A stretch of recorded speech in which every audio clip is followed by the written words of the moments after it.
وسلم وبارك عليه.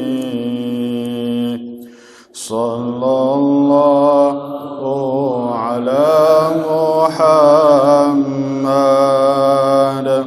صلى الله عليه وسلم. صلى الله على محمد صلى الله عليه وسلم. صلى الله على محمد صلى الله عليه وسلم. صلى الله على محمد صلى الله عليه وسلم. أنت شمس أنت بدر أنت نور فوق نوري. أنت شمس أنت بدر أنت نور فوق نوري. أنت إكسير وغالي أنت مصباح صدوري. صلى الله على محمد صلى الله عليه وسلم. صلى الله على محمد صلى الله عليه وسلم. يا حبيبي يا محمد يا عروس الخفيقين. يا حبيبي يا محمد يا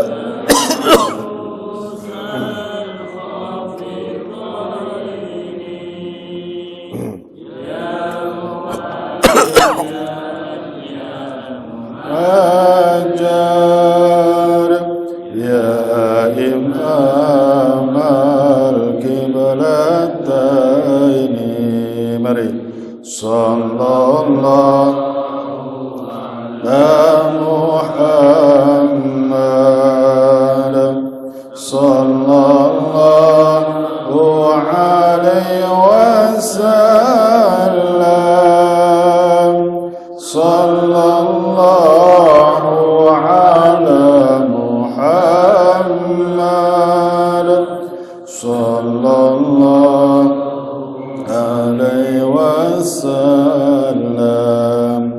ما رأينا العيسى حنان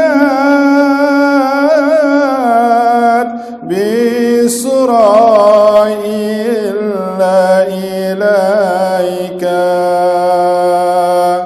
ما رأينا العيسى حنان بسرى إلا إليك. والغمام قد أضلت والملا صلوا عليك. صلى الله على محمد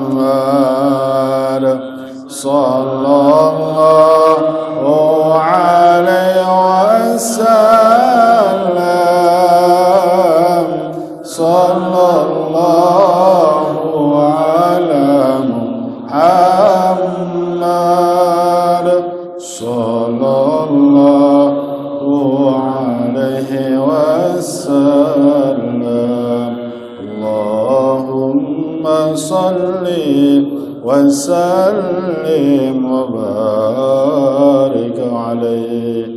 السلام عليكم ورحمة الله وبركاته.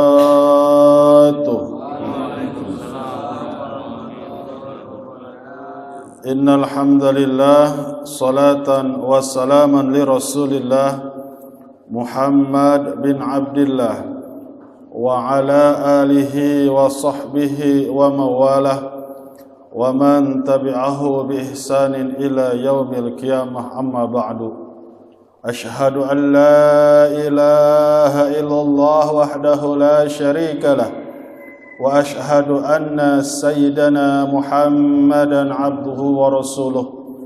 اللهم فصل على سيدنا محمد وعلى آله وصحبه وسلم. اللهم افتح لنا بفتوح العارفين، اللهم افتح لنا بفتوح العارفين، والحمد لله رب العالمين.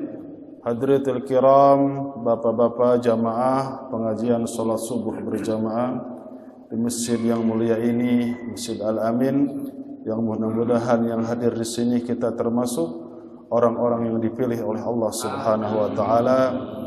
Juga kepada ketua DKM beserta jajarannya, mudah-mudahan selalu ada dalam bimbingan dan ridhonya Allah Subhanahu wa taala. Juga kepada para dewan asatid, para dewan guru, terutama Bapak Kiai Haji Ustaz Encep Nur Burhan Nur Salim, kita doakan mudah-mudahan selalu Allah turunkan rahmat dan inayahnya.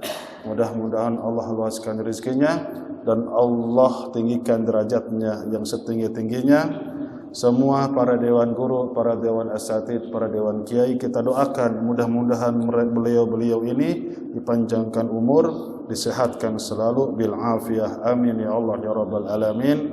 Maka insyaallah di sini kita akan sama-sama membaca beberapa beda judul. Jadi satu hadis judulnya ini, hadis yang kedua temanya beda lagi. Ini namanya kitab Al-Mukhtarul Al-Hadis. Mukhtarul Hadis itu yang menyusunnya adalah Said Ahmad Al-Hashimi. Yang pertama kita bacakan hadis riwayat Al-Imam Bukhari, sanadnya daripada Abu Hurairah tentang masalah pembunuhan diri, bunuh diri. Apa kata baginda Rasul? Yang pertama, man taradda min jabalin. Barang siapa orang yang loncat dari ketinggian gunung, faqatala nafsahu. Dia loncatnya bukan terjun payung. Loncatnya bukan para layang, tapi loncatnya faqatala nafsahu, bunuh diri. Sengaja ingin menyelesaikan hidupnya. Fahuwa, bagaimana nasibnya nanti di akhirat? Fahuwa fi nari jahannam. Nanti di neraka jahannam Allah ciptakan, yaitu sama gunung. Gunungnya lebih tinggi daripada gunung ketika dia bunuh diri di dunia. Apa? Bataradda fiha khalidan mukhalladan fiha abada. Maka Allah pun menyiksa orang itu sama seperti ketika di dunia dia menyiksa dirinya sendiri. Maka di neraka jahanam Allah ciptakan itu gunung. Setiap detik, setiap hari dia akan loncat daripada gunung. Hancur badannya. Naik ke gunung, turun lagi hancur. Seperti itu, seperti itu. Kapan sampai kapan?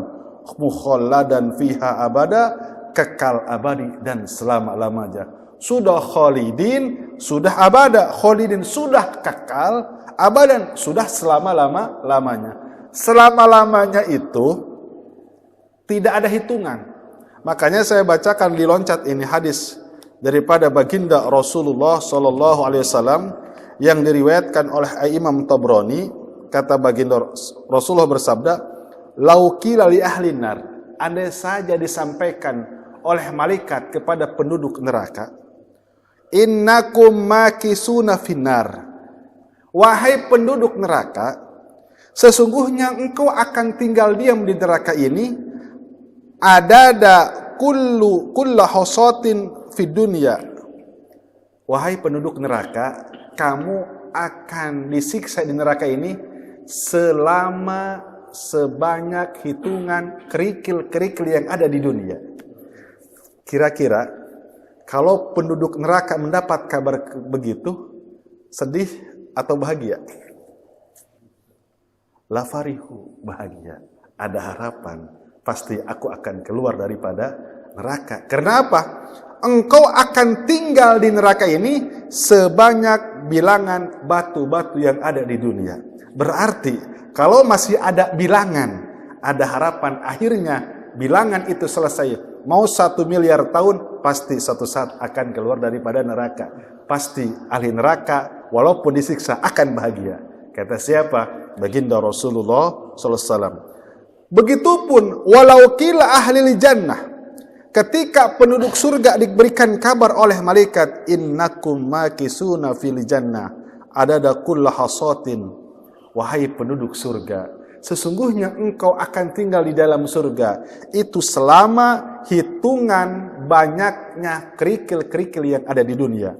Kira-kira ketika penduduk surga mendengar berita itu, sedih apa bahagia?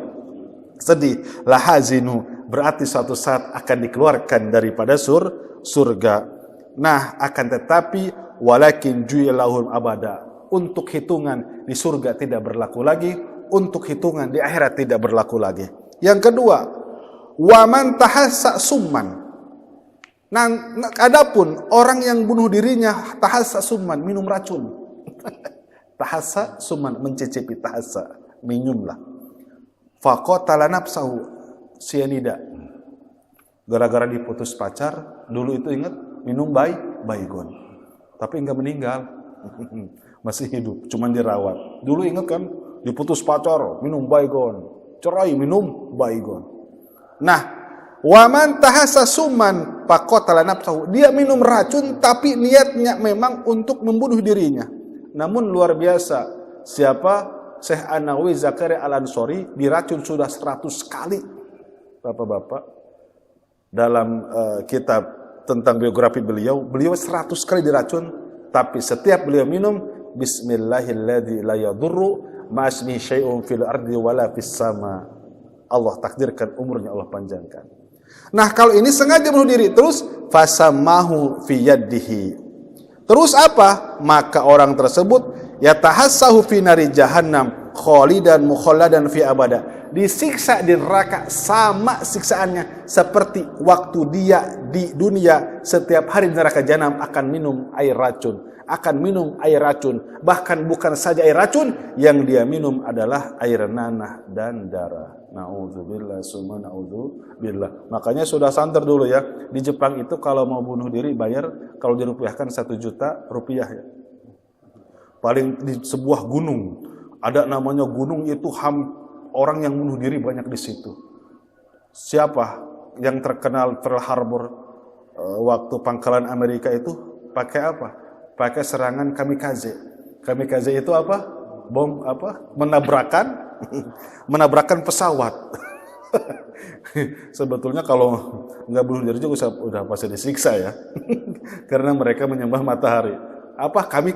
Kamikaze. Cuman di sini diperdebatkan bagaimana ketika ada umat Islam perang melawan orang kafir, terus 1 lawan 100. Awas ini, jangan sampai salah paham. Selanjutnya, seorang pejuang menyimpan dinamit di sini, bom di sini. Terus dia masuk ke kerumunan orang kafir, orang Israel, meletus itu bom, dia wafat.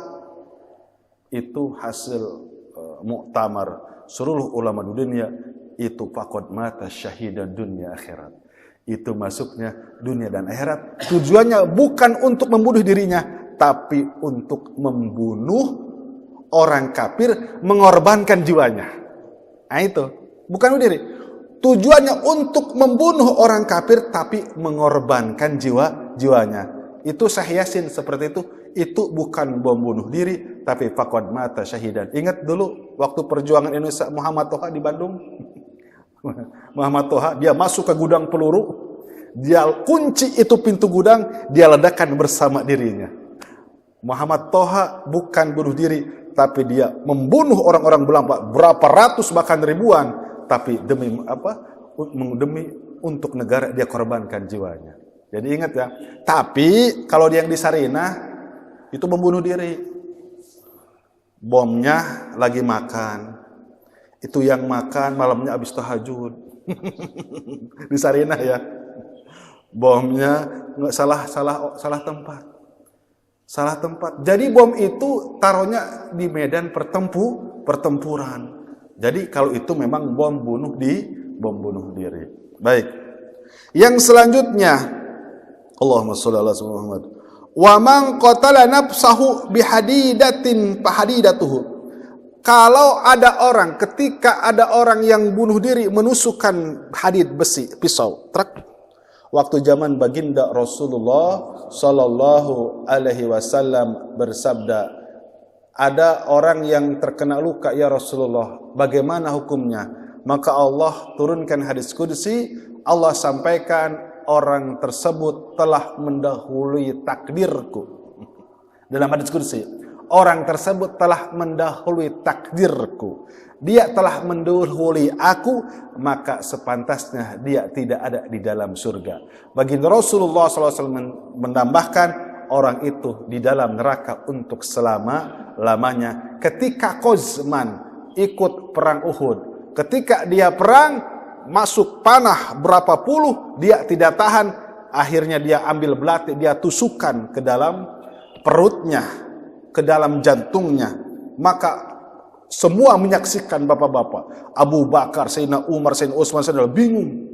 Ini kan Allahu Akbar, ini gimana? Apa? Ditanyakan kepada baginda Rasul, Al-Qazman huwa rajulun min ahli nar, bahwa Qazman seorang lelaki yang termasuk ahli neraka karena dia berperang ingin dilihat hebat oleh kopilah-kopilahnya, oleh suku-sukunya. Subhanallah. Makanya perang yang diterima oleh Allah adalah perang semata-mata kita niat karena Allah Subhanahu wa ta'ala. Tapi awas, tapi itu Qazman bapak-bapak, dikuburnya berbarengan karena supaya enggak fitnah dan orang enggak berbarengan sama makam syuhada yang lain, berbarengan. Allahu Akbar. Yang selanjutnya, fi batni fi nari jahannam khalidan mukhalladan fi abada. Nanti pada hari kiamat orang yang matinya menusukkan diri sama di neraka jahanam. Dia setiap hari menusukkan diri. Cuman ada menarik kisah Imam Abu Hanifah. Semalam ngobrol jadi ngantar orang tua bercaca. Ini muzakarah ini. Imam Abu Hanifah itu, Imam Hanafi, Imam Abu Hanifah pernah menjadi imam salat orang yang bunuh diri. Warame. Khawarij datang, orang Khawarij. Wah, imam ini kan bunuh diri. Ditanya, "Ahuwa rajulun muslim amla?" Dia Islam atau bukan? Iya, dia rajin sholat. Itu. Sedangkan sahabat pun, ini Imam Abu Hanifah istihad beliau. Sedangkan sahabat pun, bukan sahabat, kelihatan sahabat apa? Kata siapa? Kata Imam Abu Hanifah. Kata Imam Abu Hanifah, ini muslim atau kafir? Muslim, wahai Imam Abu Hanifah. Iya. Dia muslim. Aku sudah bertanya kepada keluarganya, dia bunuh diri bukan karena tidak percaya kepada Allah, dia bunuh diri karena lapar. Allahu alam. Itu adalah istihad daripada Imam Abu Hanifah. Allah itu sebagai informasi kepada bapak-bapak yang dimuliakan oleh Allah Subhanahu wa taala. Baik. Yang selanjutnya, hadis daripada baginda Rasulullah sallallahu alaihi wasallam kita bacakan. Jadi satu hadis yang pertama dengan hadis yang kedua itu berbeda judulnya. Karena ini mukhtaru al-hadis. Man zara qabra walidayhi. Barang siapa yang ziarah ke kubur kedua ibu bapanya, au ahadihima, atau salah satu, kita ziarah ke makam ibu saja atau ziarah ke makam ayah saja, yaumal jum'ah, pada hari Jumat, faqara'a indahu Yasin, maka diutamakan membaca surat Yasin. Al-Imam Ahmad bin Hanbal biasa kalau berziarah ke makam orang tuanya, kalau beliau sampai hataman Al-Quran. Jadi yang paling rajin itu daripada semuanya rajin. Imam Ahmad bin Hanbal hampir setiap hari berziarah ke makam-makam saudara, ke makam gurunya. Bahkan saking hormat dan takjimnya kepada guru, dalam sujud yang terakhir ternyata Imam Ahmad bin Hanbal selain mendoakan Imam Syafi'i, Imam Ahmad bin Hanbal mendoakan ibu bapanya kurang lebih 200 kali. Bukan setiap hari, setiap sujud terakhir dalam sholat sunat. Baik. Yang selanjutnya, bapak-bapak yang dimuliakan oleh Allah Subhanahu wa taala. Yang ketiga, kita bacakan hadis selanjutnya, man tazayyana bi amalil akhirah. Allahu akbar. Barang siapa dia menghias diri tapi dia menjual agama akhirat. Maksudnya apa? La yuriduha wa la yatlubuha. Tidak mengharapkan ridho Allah dan tidak mencari ridho Allah. Dia ceramah kemana-mana. Dia ngajar kemana-mana. Dia dipanggil acara maulidan, dia dipanggil acara jaban, menjadi orator yang paling unggul. Pokoknya setiap hari dia ceramah sampai 4 panggung, tapi dia memakai pakaian yang paling mahal. Tazayyan. Pakaian yang paling itu, tapi apa yang terjadi? Dia ceramah bukan semata-mata karena Allah, tapi dia ceramah karena apa? Karena ingin terkenal. 2, karena ingin dibilang hebat oleh orang lain. Itu nanti disaring lagi bapak-bapak yang ceramah itu, yang khutbah. Para kiai, para ustadz pun nanti disaring. Mana yang ikhlas, yang mana yang memang ingin dibilang hebat, ingin dibilang ulama. Dalam kitab Ihya nanti akan disaring. Ada juga yang memang ingin memperkaya diri. Dia membungkus diri dengan pakaian yang bagus, dengan cara yang apapun. Menjual agama apa? Lu'ina fis samawati wal ard. Penduduk langit dan penduduk bumi akan melaknatnya. Na'udzubillah summa na'udzubillah. Kata baginda Rasulullah sallallahu alaihi wasallam, sayati zamanun ala ummati kasirul khutbah qalilul ulama. Nanti di akhir zaman banyak orang yang penceramah akan tetapi ilmunya nol, sedikit sekali para alim ulama. Pengen tahu yang ikhlas bapak-bapak? Di kampung-kampung. Ngeri ngaji sampai malam, enggak ada usaha, enggak ada apa.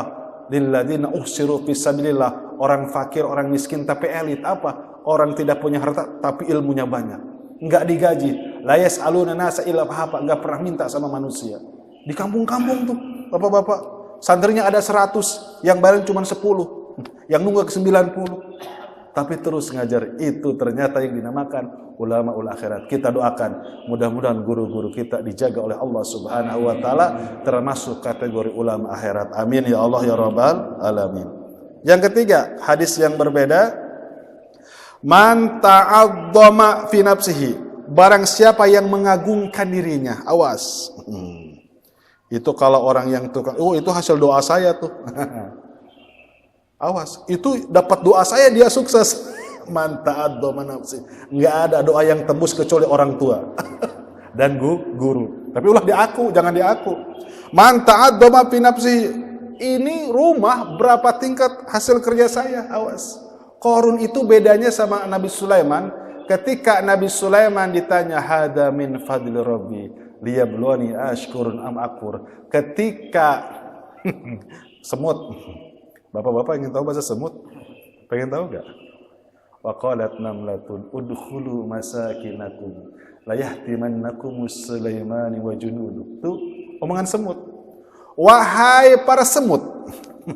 Ya ayuhan namlu udkhulu masakinakum la yahtimannakum Sulaiman wa junuduh. Wahai para semut, para prajurit, segera masuk engkau ke lubang-lubang rumah kalian. Kalau kamu tidak masuk, maka kalian akan terinjak-injak oleh Nabi Sulaiman dan pasukannya. Itu jaraknya 5 kilo. 45 kilo. Berapa dari sini mana? Itu bapak-bapak kalau pengen tahu bahasa semut, itu bahasa semut dalam surat An-Naml. Fatabassama Sulaiman, Nabi Sulaiman tertawa dan senyum. Setelah mendengar perkataan semut, sombong enggak Nabi Sulaiman? Enggak. Saya bisa bahasa semut? Enggak. Apa kata Nabi Sulaiman? hadza min fadli rabbi. Nah, itu yang benar. Ini adalah anugerah daripada Tuhanku. Aashkuru am akfur. Aku apakah bersyukur atau tidak? Tapi kalau Qarun, banyak yang kayak Qarun. Kalau Qarun apa? Hadza min indi. Ini hasil jerih payahku wahai Musa, kata Musa. Jadi diminta zakat enggak ngasih, dipinta zakat 2 kambing enggak ngasih. Padahal kekayaannya ada unta 70, satu untanya kurang lebih ada ratusan kunci gudang. Setiap satu kunci gudang yang berbeda dengan yang lain. Kebayang enggak? Man ta'addama fi nafsihi. Mudah-mudahan Allah lindungi daripada rasa tersebut. Wahtala fi masyihi. Ketika berjalan itu petang-peteng. Waduh. Jadi jalan baginda Rasul itu apa? Nunduk. Tapi nggak terlalu nunduk ya. Wahtala itu begini nih, jalan sambil gini. Menurut proyek. Coba itu, pakai kaki. Coba itu, bukan itu. Allahu Akbar. Baginda Rasulullah sallallahu alaihi wasallam kata Sayyidina Anas bin Malik, ketika aku bikin kesalahan dalam bekerja, baginda Rasul tidak pernah mencela, tidak pernah menegur, tapi baginda Rasul membenarkan, membetulkan dengan tangannya sendiri. Wahtala fi masyihi itu enggak boleh kecolek sedikit, lagi jalan kesenggol dikit. Enggak tahu saya, waduh. Spion ketabrak, turun, enggak tahu saya. Enggak tahu kan, belum kenalan. Apa itu? Wala tamshi fil ardi marha. Janganlah engkau berjalan di muka bumi dalam keadaan congkak dan petenteng. Kamu jalan seperti itu, sesungguhnya engkau tidak bisa menembus gunung yang paling kuat. Apa nanti siksaannya? Laqiyallah wa huwa alaihi ghadban. Allah akan bertemu dengan Allah, tapi Allah sangat membencinya. Na'udzubillah summa na'udzubillah. Kecuali ininya keselak kali, beda lagi. Kecuali ininya pegel, beda lagi. Darurat. Yang selanjutnya, bapak-bapak yang dimuliakan oleh Allah Subhanahu wa taala, tentang masalah khatam Quran ini. Man khatam, hadis riwayat Imam Abu Nuaim an Sa'id, man khatamal Quran awalan nahar. Barang siapa yang menghatamkan Quran di permulaan siang. Jadi ada sahabat, bapak-bapak, zaman tabi'in juga, itu 1 hari 4 kali. Subuh setar, zuhur hatam. Itu biasa, zaman tabi'in. Nanti zuhur, baca Quran lagi, maghrib hatam. Berarti siang itu 2 kali hatam ya. Setar abis isya, sampai jam 12, hatam. Jam 12 menjelang subuh hatam 4 kali ada. Pada zaman tabi'in itu, pada zaman Al-Imam Abu Hanifah, pada zaman Al-Imam Malik, pada zaman Imam Syafi'i, itu banyak yang sehari sampai 2 kali hatam, 4 kali hatam. Terus apa? Kalau kita pas menghatamkan waktu zuhur, walaupun kita hatamnya seminggu nih, hatamnya sebulan, walaupun hatamnya seminggu sebulan, tapi pas waktu zuhur hatamnya, sholat alaikil malaikatu hatta yumsi, maka para malaikat, ribuan malaikat, memberikan rahmat sampai pada waktu sore hari. Wa man khatamahu akhirun nahar, kalau menghatamkan Al-Qur'an pada waktu maghrib, maka para malaikat akan memberikan rahmat sampai pada waktu subuh hari.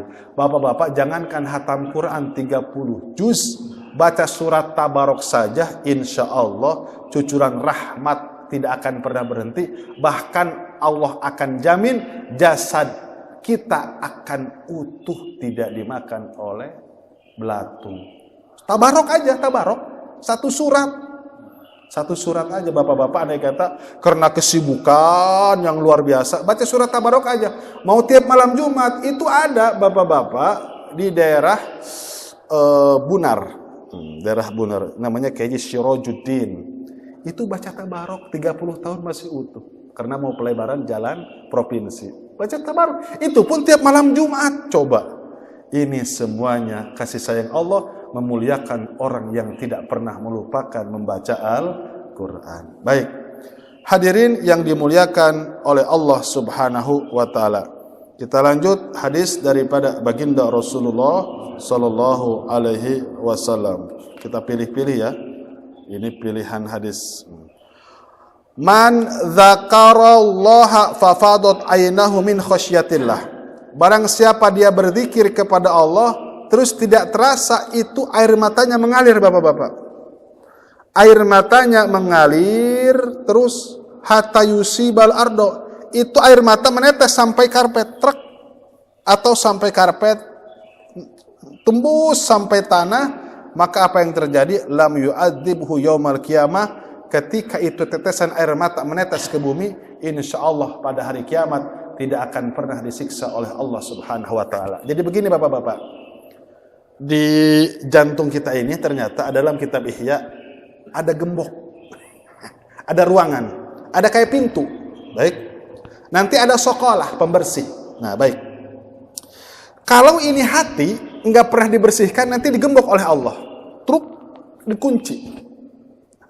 Makanya ada dalam hadis, innallaha qad fataha kulfa qalbi abdin. Sesungguhnya Allah akan membuka kunci gembok hambanya. Siapa? Ketika orang ini rajin zikir, sholat berjamaah, kalau tidak ujur, rajin tahajud, bersedekah. Itu bersedekah membantu orang, habluminanas silaturahmi, murah senyum, husnudzon, banyak. Pokoknya hati kita baik sama orang, husnudzon sama orang lain lebih mulia daripada kita. Berarti hati kita memang sedang dibersihkan oleh Allah Subhanahu wa taala. Kenapa ulama-ulama dulu itu begitu mulia? Karena dirinya enggak ada merasa diri paling hebat.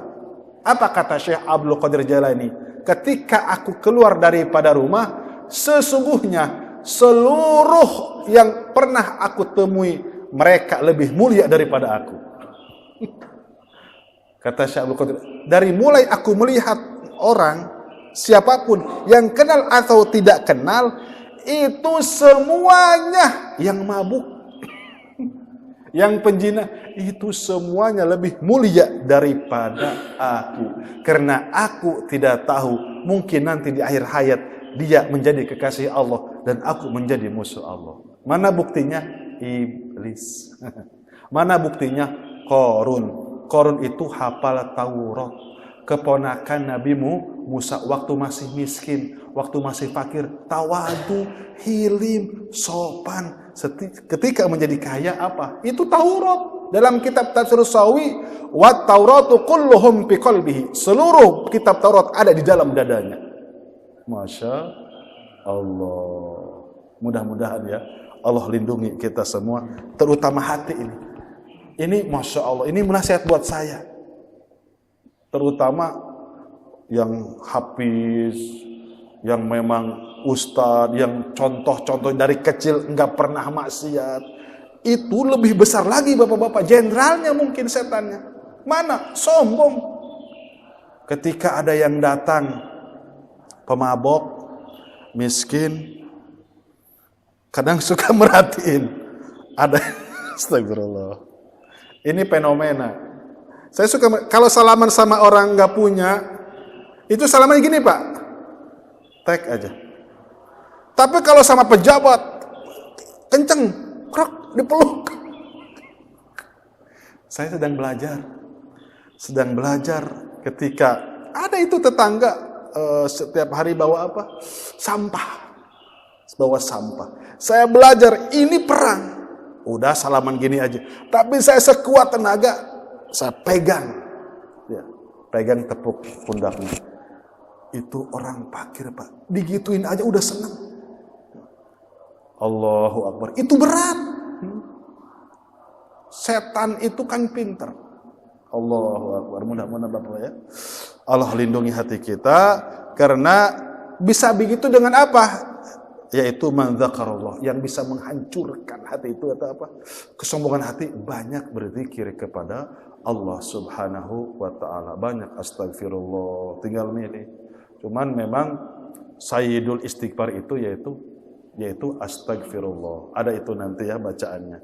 Untuk menghapus dosa besar dan dosa kecil, perbanyaknya astagfirullah. Jadi penjual roti itu, kata penjual roti, wah semua keinginanku dikabul oleh Allah. Yang dibaca apa? Astagfirullahaladzim, astagfirullahaladzim, astagfirullahaladzim. Min kulli dzambin wa atubu ilaih. Terus subhanallah, subhanallah walhamdulillah. Cuman ada satu yang belum Allah kabulkan, aku belum bertemu dengan Imam Ahmad bin Hanbal. Itu yang ikut nginep Imam Ahmad. Karena diusir, itu Imam Ahmad karena diusir sama merebut masjid waktu ke Kufah, dari Baghdad ke Kufah. Silaturahmi habis ngajar. Jadi dulu itu bapak-bapak begitu ya, subhanallah ya. Enggak dikawal apa, sendiri aja Imam Ahmad, padahal hafal 1-2 ribu hadis. Dari Baghdad ke Kufah ngajar masjid, cuman pulang biasa mau istirahat, itu kuda tidur di emperan itu juga, dipel, diusir, udah keselus. Imam Ahmad bisa aja ngomong gini, kamu nggak tahu saya Imam Ahmad bin Hanbal, kelar urusan itu, bisa dipecat itu sama ketua DKM-nya. Gak tahu tuh dulu ada DKM apa enggak ya di Baghdad, tapi enggak, pindah, datang ke penjual roti, boleh gak aku nginep? Oh ya silakan. Astagfirullahaladzim, astagfirullahaladzim. Kata Imam Ahmad, sejak kapan engkau itu? Kurang lebih 20 tahun. Terus, apa yang kau inginkan? Semua keinginanku dikabulkan oleh Allah. Hanya satu, aku 20 tahun ingin bertemu dengan Imam Ahmad bin Hanbal. Maka kata Imam Ahmad, malam ini doamu dikabul oleh Allah subhanahu wa ta'ala. Aku Ahmad bin Hanbal. Bukan imam manggil, tawadhu. Aku Ahmad bin Hanbal. Allahu Akbar, subhanallah. Nah itu contoh bapak-bapak ya. Itu contoh Imam Syafi'i ketika mau berangkat haji, ada yang wudu, diperhatiin, bagus wudunya.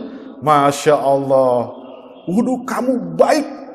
Fa ahsanallahu lak, semoga Allah memperbaiki kehidupanmu. Ngobrol, dinasehatin. Enggak, terus nanya ke sebelahnya, itu tadi siapa? Tahu tadi yang ngobrol sama kamu sepanjang jalan? Muhammad bin Idris Asy-Syafi'i.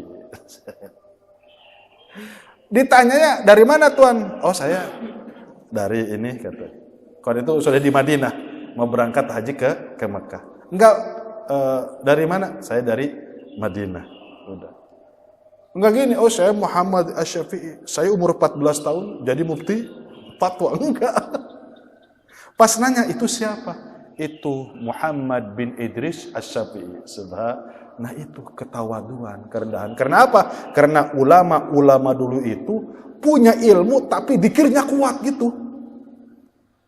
Zikirnya kuat. Imam Ahmad kan sudah diceritakan 300 rakaat. Imam Abu Hanifah sholatnya dari Isya sampai menjelang subuh.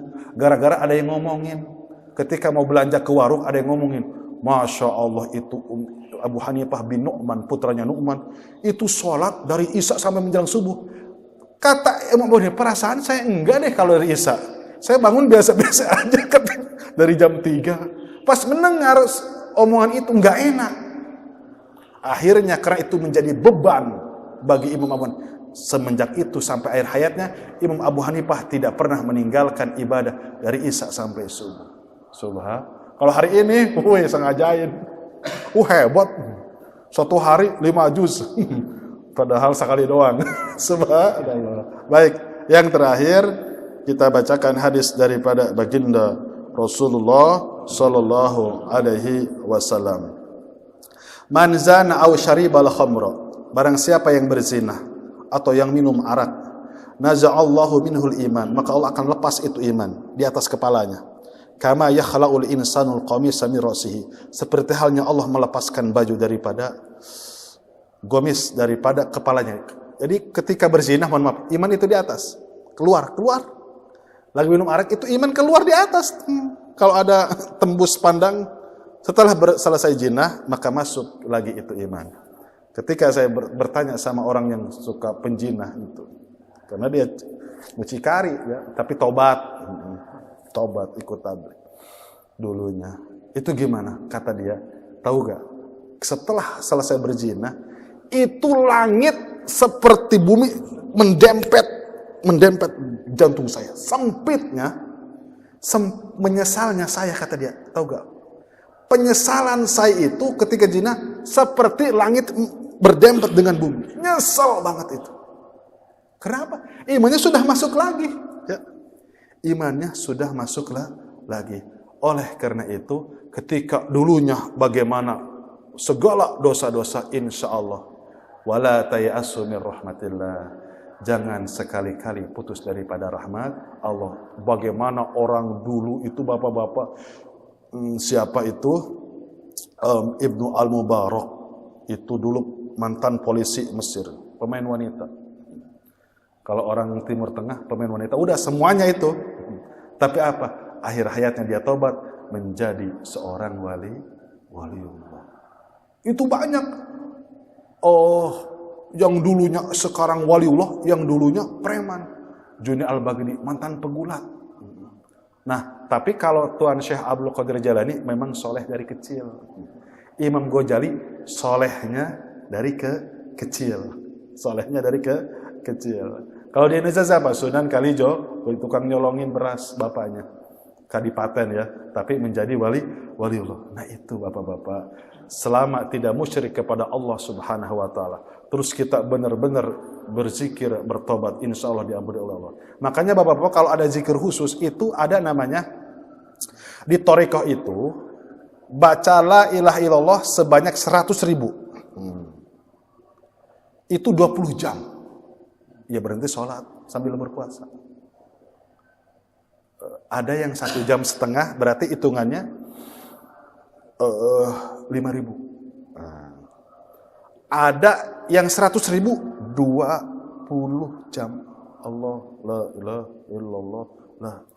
Tujuan apa? Untuk membuka gembok. Kebayang enggak? Ketika lafaz Allah diucapkan. Itu ada hadis dalam Sahih Muslim tentang thariqah.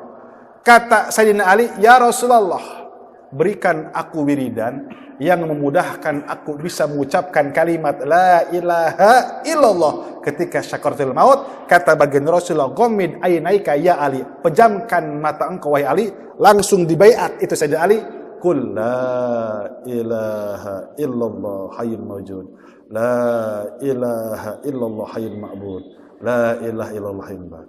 Disuruh. Itu kan dihitung habis sholat. Itu kan bagaimana nanti diatur oleh para alim ulama. Ada jalil thariqah itu ada kitab-kitabnya, itu dalam Sahih Muslim memang bersanad kepada baginda Rasulullah sallallahu alaihi wasallam. Ada yang 6 jam, ada yang 20 jam. Subhanallah, indah ya. Mudah-mudahan bapak-bapak walaupun kita enggak sampai segitu, sekurang-kurangnya habis sholat kita berzikir subhanallah 33 kali, alhamdulillah sama hitungannya, Allahu Akbar, la ilaha 100. Itu sudah suatu kenikmatan, suatu anugerah daripada Allah Subhanahu wa taala. Nah, itulah bapak-bapak yang dimuliakan oleh Allah Subhanahu wa taala. Mohon maaf atas segala kesalahan kurangan. Ini namanya, perkenalkan dulu ya, ini namanya kitab Mukhtar Al-Hadis. Mukhtar Al-Hadis ini kurang lebih ada 1.500 hadis. Ini namanya Mukhtar pilihan. Semuanya hadis sahih dan hasan. Pelajaran wajib di kelas 4 ya, di kelas 4 di pondok pesantren. Ini hitungannya dari hijaiyah, dari alif, ba, ta, sa, jim. Nanti kalau alif, kalau ain tuh, kalau ain huruf pertamanya dari 100 hadis ain semua. Kalau ogin semuanya. Godautu fisabilillah, ghuslu yaumil jum'ah, ghasyitukum sakrotani, Godul ina, terus go aja. Kan keren ini ya, luar biasa. Kalau kop terus 100 hadis kop semua. Masya Allah. Ini namanya kitab Mukhtarul Al-Hadis. Mudah-mudahan ada manfaatnya. Mohon maaf atas segala kesalahan dan kekurangan. Kita tutup dengan kiparat majlis. Subhanallah wa bihamdihi. Subhanakallahumma wa bihamdika. Asyhadu an la ilaha illa anta. Astaghfiruka wa atubu ilaik. Assalamualaikum warahmatullahi wabarakatuh.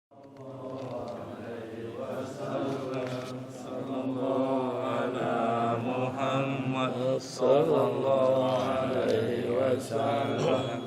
Sallallahu ala Muhammad. Sallallahu alaihi wasallam. Sallallahu ala Muhammad. Sallallahu alaihi wasallam. Sallallahu ala Muhammad. Ya Rabbi salli alaihi wasallim.